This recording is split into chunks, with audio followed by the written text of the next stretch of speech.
கல்லூரி விடுமுறை நாட்கள்ல 2 நண்பர்களான வேலனும் குமரனும் சேர்ந்து வேலனுடைய தாத்தா பாட்டிய பார்க்க போலான்னு கிராமத்துக்கு போறாங்க. அப்படி போகும்போது அந்த கிராமத்துல திருவிழா நடந்துட்டு இருக்கு. அவங்க போகும்போது வழுக்கு மரம் ஏறும் போட்டி நடந்துட்டு இருக்கு. வேலனுக்கு இந்த மாதிரி போட்டிகள்ல பங்கேற்று வெற்றி பெறுவதுனா அலாதி பிரியம். வேலனும் குமரனும் அங்க கொஞ்சம் நின்று வேடிக்கை பார்க்கறாங்க. வேலனும் அங்க போட்டி நடத்துறவங்க கிட்ட போயிட்டு நானும் விளையாடணும் அப்படின்னு சொல்லும்போது, இல்லப்பா இதுக்கெல்லாம் பயிற்சி எடுத்துக்கணும், நீ சின்ன பையன், உன்னால விளையாட முடியாது, நீ போய் வேடிக்கை பாருன்னு சொல்லிடுறாங்க. வேலனுக்கு ரொம்ப கஷ்டமாயிடுது. கொஞ்ச நேரம் நின்று வேடிக்கை பார்க்கறாங்க. ஆனா யாருமே மேலே ஏறி பணத்தை எடுத்த பாடில்ல.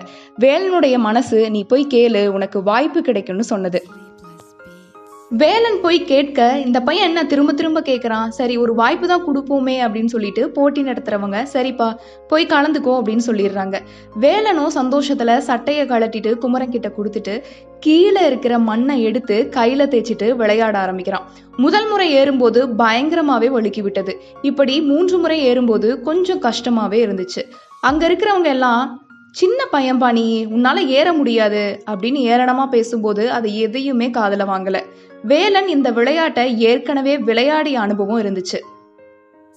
4வது முறை கைக்கு எட்டின தூரம் பணம் இருந்துச்சு. கையை எட்டி பரிசு முடிப்பை பிடிக்கும் போது சருன்னு கீழே வந்துட்டான். மீண்டும் கீழே இருக்கிறவங்க எல்லாம் இங்க பாருப்பா உன்னுடைய பெரியவங்க எல்லாம் இருக்காங்க, அவங்களால எடுக்க முடியல, நீ எப்படி எடுப்ப அப்படின்னு பேசுறாங்க. ஆனா அத கொஞ்சம் கூட அவன் காதுலயே வாங்கிக்கல. இப்படி அவங்க பேசிக்கிட்டே இருக்கும்போது 5வது முறையா பரிசு முடிப்பை எடுத்துட்டான் வேலன். பேசினவங்க எல்லாம் அப்படியே அமைதியாயிட்டாங்க. அந்த முடிச்சுல 20,000 பணமும் கோப்பையும் வாங்கிட்டு தாத்தா பாட்டிய பார்க்க வேலனும் குமரனும் போறாங்க.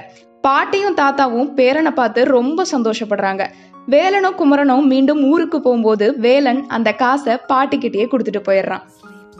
இந்த கதையின் மூலமா நம்ம என்ன தெரிஞ்சுக்கிறோம் அப்படின்னா, நம்மள பல பேர் உன்னால முடியாது, இதெல்லாம் எதுக்கு, நிறைய பேர் முயற்சி பண்ணியிருக்காங்க அப்படின்னு சொல்லுவாங்க. அப்படி சொல்லும்போது நம்ம உடைஞ்சு போயிடாம தொடர்ந்து முயற்சி பண்ணிக்கிட்டே இருக்கணும், ஜெயிக்கிற வரைக்கும்.